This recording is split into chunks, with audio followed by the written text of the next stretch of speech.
Thank you and good afternoon. Thank you all for coming here. Thank you, KPCC President D. Shiv ji, our former President Dinesh Gundu Rao ji, my colleagues in the PCC. Friends, today, as you're aware, the AICC has given out a very strong statement against what the Government of India has outlined a week ago. The Government of India has come out with a policy, the National Monetization Policy, the NMP. I want to spend a few minutes just enunciating what the policy entails and what it is that I think is of great danger for our economy and for the future of this country. Privatization versus disinvestment versus monetization. I think this play of words needs to be explained very clearly. They say the NMP will get a revenue of 6 lakh crores over the next 4 years. 1.5 lakh crores is what the finance minister said they will get by quote unquote monetizing these assets. The question is, what are these assets? We have roads, highways, megawatt power projects, transmission lines, gas pipelines, food grain storage, telecom fiber, telecom towers, airports, ports, national stadiums, mining blocks, and railways. These are all assets, and some of them are core strategic assets. These assets have been built over the last 6 decades with the hard-earned money of our taxpayers. These assets are making money. The Government of India says that they will monetize it to put money into infrastructure. The Prime Minister has on 3 occasions from the Red Fort in Delhi announced 100 lakh crore investment for infrastructure. 3 years consecutively the same announcement has been made, 100 lakh crores for infrastructure.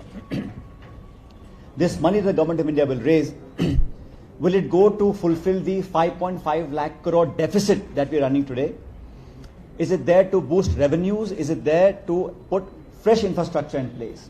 But the monetization and the quote-unquote strategic giving away of our assets is something that the Congress party and the people of India are in opposition. 91, when Manmohan Singh ji was the finance minister, in 91 when Narasimha Rao ji was Prime Minister, it was the Congress party which started the liberalized economy regime.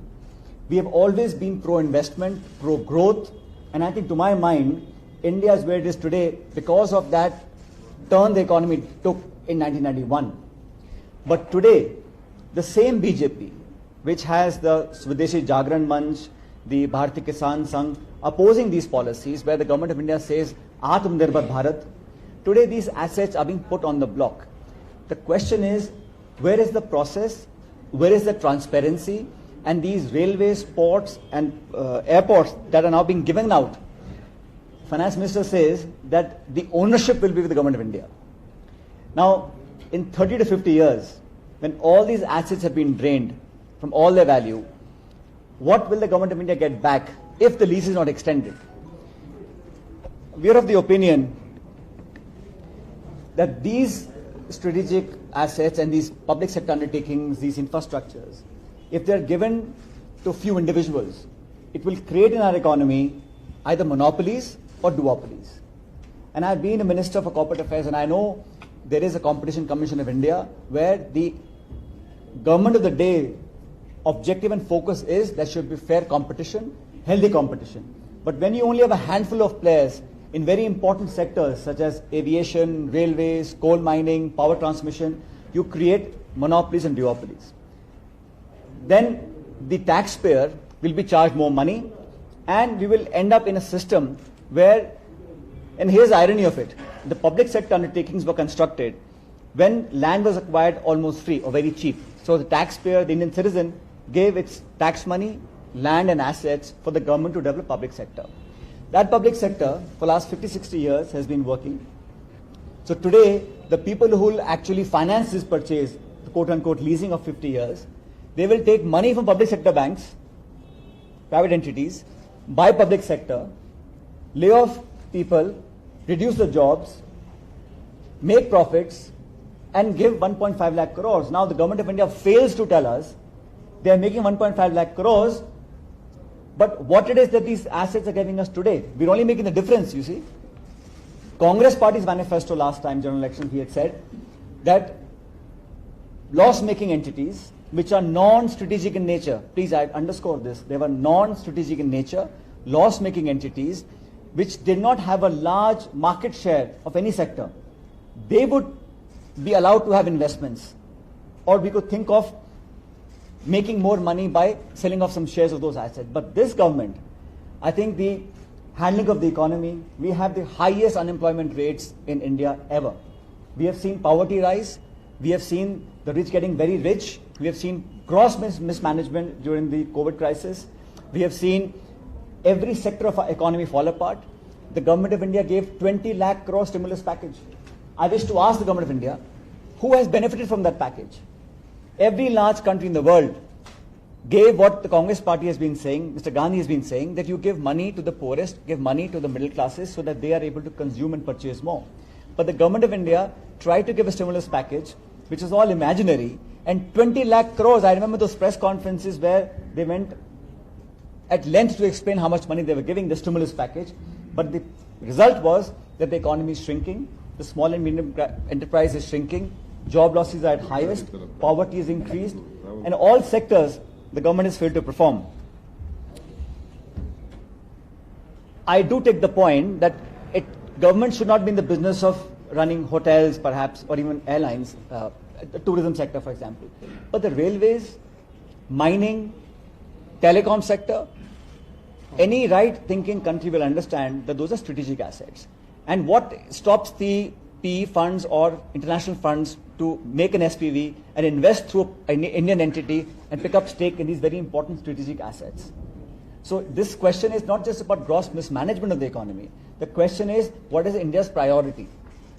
I think it is not just the Congress Party, but every right-thinking Indian will ask the question that if you are able to not generate revenues, should you be selling a family silver at this rate?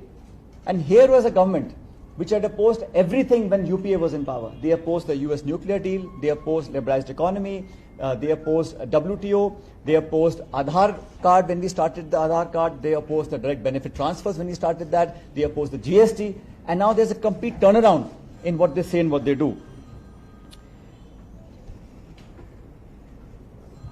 Today the biggest challenge we face is that the government has actually stopped caring about the price rise that we face. Today, petrol and diesel is costing more than 100 rupees a litre. I mean, I was in Rajasthan in some place and they said, sir, that petrol diesel now costs more than desi ghee. You know what pure ghee costs? I remember the statements of our friends in BJP when the petrol diesel was 60 rupees a litre, 65 rupees a litre. The cooking gas cylinder is now 900 rupees a cylinder. Instead of curbing inflation, instead of setting the economy right, they have actually, I think, squandered away a lot of the money in vanity projects. The priority is absolutely defocused. Inflation is its highest. And look at the slogans we've heard in the last 7 years. We've heard smart cities. We've heard Swachh Bharat, Stand Up India, Start Up India, Make in India. The Ganga, is it any cleaner than it was? So in 7 years, we've had 17 slogans and delivery has been zero. But this particular issue that's been taken up, there was no stakeholders that were invited or called for consultations when the modernization policy was announced. There was no talks with trade unions. And I fear at a time where jobs are so scarce that selling off of these assets, the private entities, when they take over, they will certainly lay off huge number of people to be more profitable. That means more jobs will be lost. No discussion with trade unions, no discussion with stakeholders, no discussion. Parliament has become a mockery because the government of India does not believe in having a healthy debate in Parliament.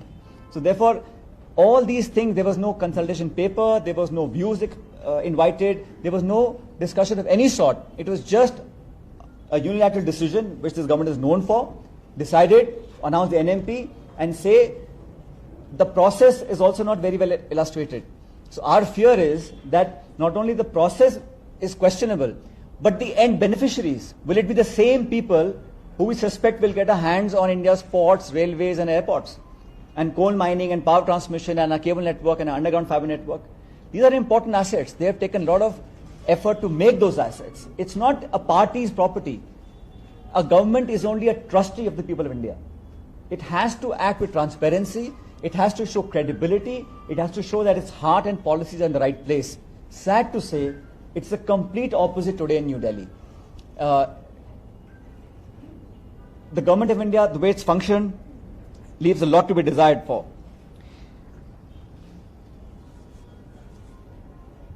I think what is also important is that the government of India is known for marketing and branding. I recall we had a very successful polio eradication program. For decades it went on. I never saw the then prime ministers or the then leaders of the government marketing themselves or making the people feel obliged that we're giving you a free polio. You know, remember those Do Boond polio? Everybody got that for free. It was a mass national campaign and we had a huge success. Similarly, the HIV campaign, the NACO campaign. But this vaccination itself was very controversial because it was being sold to governments, different price for Government of India, different price for state governments, and then different price for hospitals. Clearly there will be black marketing and hoarding when you have the same product and three different prices. After a lot of pressure, they said, okay, fine, we'll get it for free. And now the branding and marketing has taken over the entire exercise of the Government of India. So I think a lot needs to be discussed before we go ahead with this. We are here not just to oppose what the government is doing in terms of the asset selling off, but also the fact that it begs the question about our integrity, our security issues, and the fact that no one was taken on board. To get this 1.5 lakh crores that they're doing by giving this asset for 50, 30 years, and then they say ownership will be the Government of India. What is the ownership? It's a piece of paper. 5 decades later, if the lease is renewed, the entity gets to keep the asset, and if you get it back, what is the depreciated value? I must know when I'm giving something to somebody for 50 years, in what condition will I get it back? What will be the market price of that asset when I get it back in 50 years? So this sort of collusion is something that the people want answers for. And I'm here today in Mangaluru to share with you what the party's stand is on these particular issues. I think it's important to ask the right questions. It's important for the government to take cognizance of what the opposition says. It's important to answer us, not just outside, but inside of Parliament. Sadly, the last Parliament session was a washout because of the various questions that were asked of the government and they had no replies. So the best is to keep adjourning the House and not having to answer the question that the MPs are raising. So the Congress party is very clear on what it stands for vis-a-vis this issue and all other issues, whether it's issues of on snooping on people.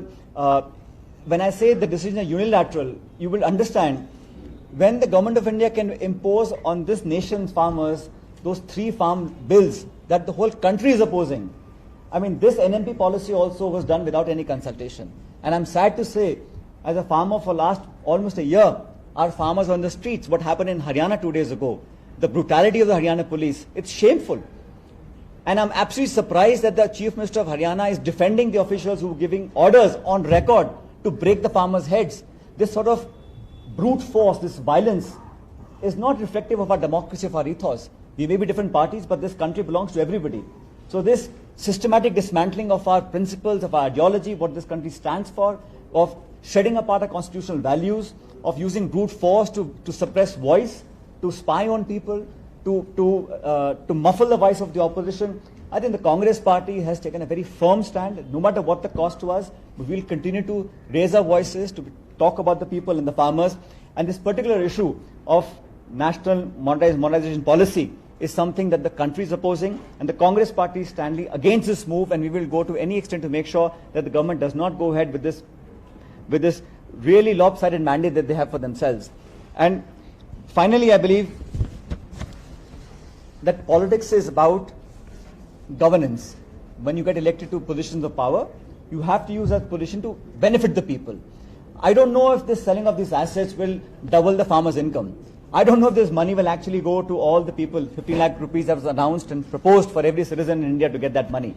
It will just be to make a new building complex or to do some vanity projects. Therefore, the intention, the policy, the agenda, the process of the policy itself is in question. So we are here to oppose it. I want to thank Honorable President of KPCC, Shiv Kumar ji, and of course former President for having me here and for the warm welcome that I received. I'm happy to answer any questions if you have. Sachin, you're talking to strategic assets. Hmm. Do you think that during this course, the national security is at risk? Look, I don't want to be sounding alarmist, but when you have, and you will understand this, there are some countries that have actually forbidden the Chinese entities to bid for telecom towers, for fiber optic cables. Australia has done it, Europe has done it, US has done it. So we have no such safeguards in place. It's, RailTel, the railways, the cable network, the fiber optics, the telecom towers, to my mind, are strategic assets.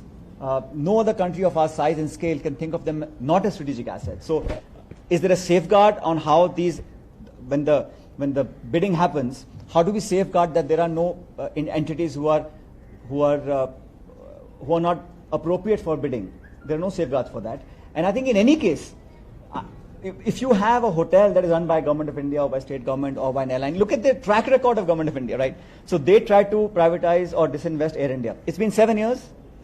They have tried to disinvest BPCL. HPCL, so they couldn't find anybody, so they asked ONGC to invest in that. So asking a PSU to invest in another PSU, no one can explain the logic to me why that is happening. So I'm absolutely agreeing with you that there are strategic assets, and if they are put on the block, the questions of security, questions of integrity, questions of foreign powers trying to find their ways inside our country are up for question. So I think government should clarify if there are any safeguards put in place for the NMP policy that we have today. How are things back home?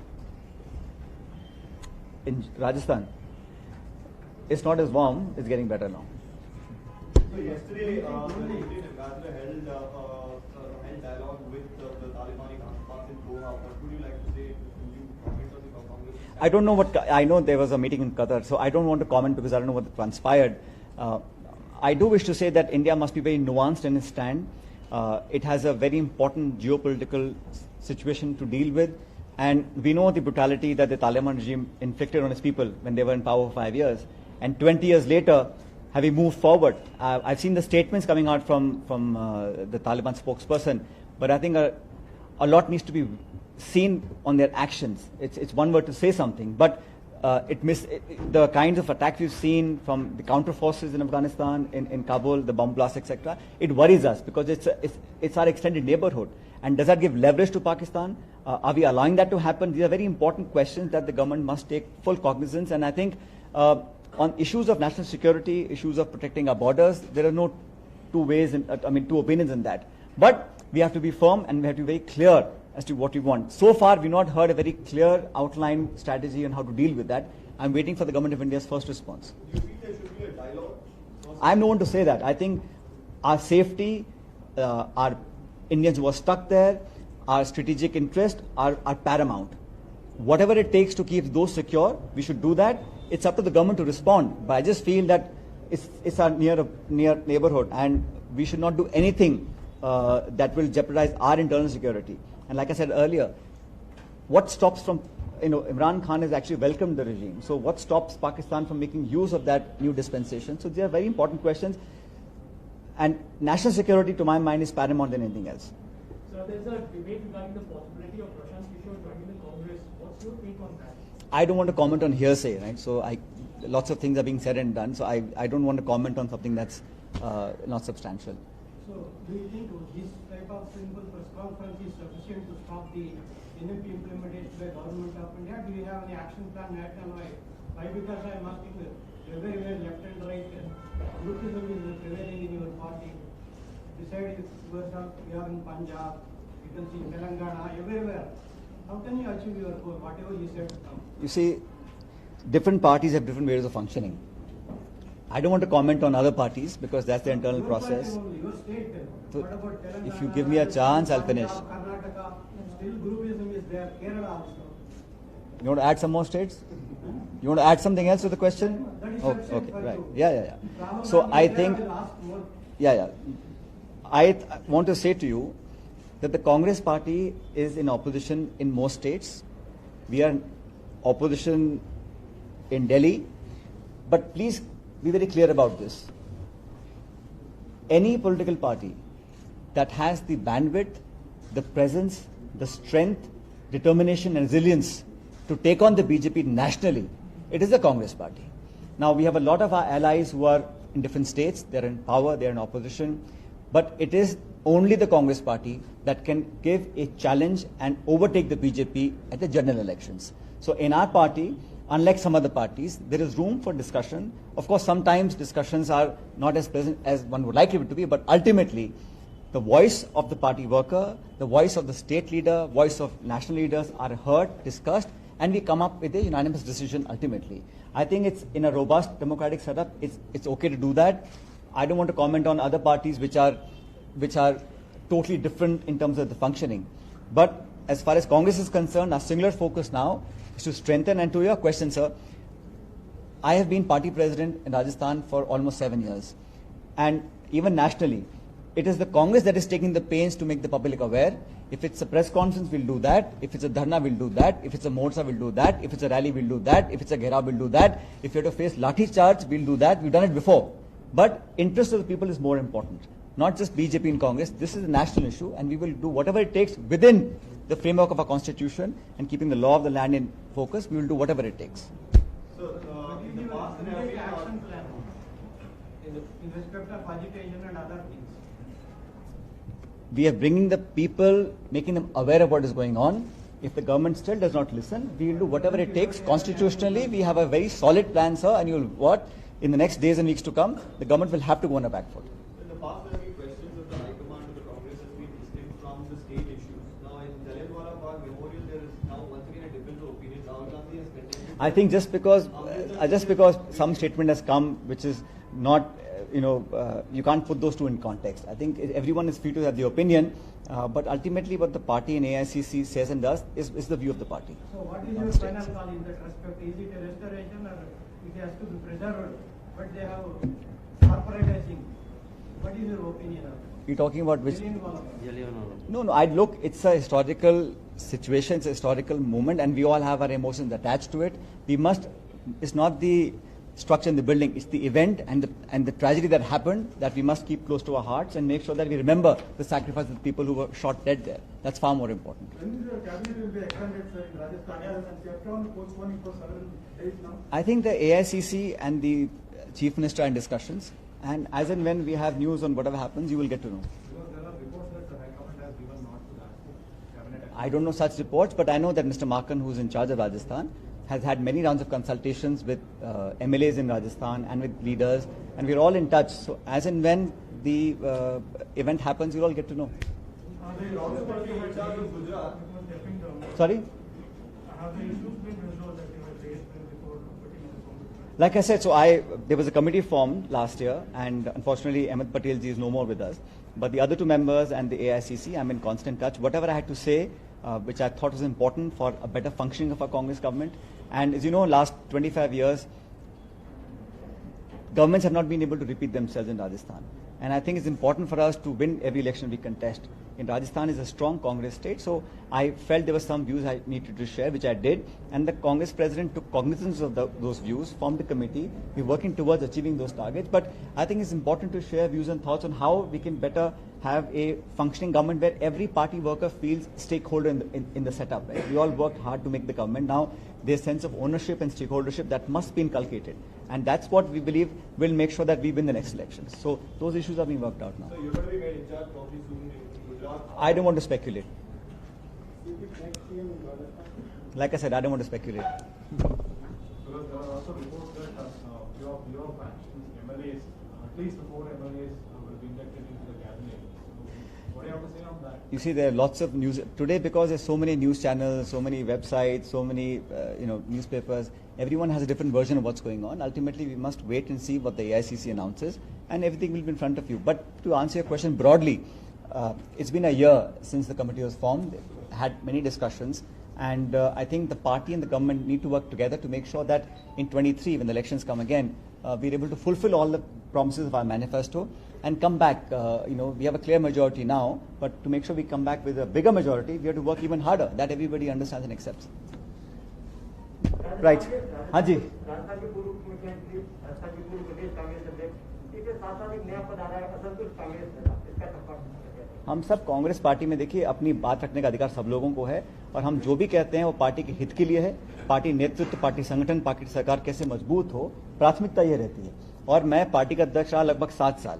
हम लोगों ने राजस्थान के अंदर उपचुनाव हो, विधानसभा का, लोकसभा का, नगरपालिका का, पंचायत का, डेयरी का, कृषि मंडी का, सब चुनावों में, और मैं आपको फिर कहना चाहता हूं, चुनाव सिर्फ विधानसभा लोकसभा के नहीं होते हैं। चुनाव पंचायत के, जिला परिषद के, कॉर्पोरेशन के, वार्ड के, मेयर के, कृषि मंडी के, फूल मंडी के, डेयरी के, ये सब चुनाव जनता के चुनाव होते हैं। उन चुनावों में अगर अपने लोगों को मजबूत करिएगा तो स्वतः ही पार्टी मजबूत होती चली जाएगी। और मुझे लग रहा है कि हम लोगों को आने वाले समय में न सिर्फ इन राज्यों के अंदर लेकिन तमाम प्रदेश, देश के अंदर मजबूत करने की जरूरत है। मैं फिर दोहराना चाहता हूं कि 2024 में जब लोकसभा चुनाव आएंगे पुनः, तब देश में सिर्फ एकमात्र विकल्प है जो भाजपा को हर गांव, तहसील, पंचायत, जिला, प्रदेश में चुनौती दे सकता है, और सिर्फ कांग्रेस पार्टी दे सकती है। इस बात को सब स्वीकार करते हैं।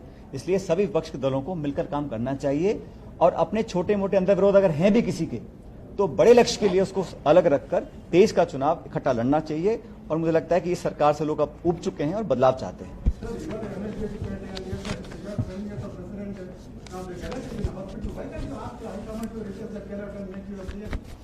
I think let's keep focus on the national monetary policy because there's no end to these questions.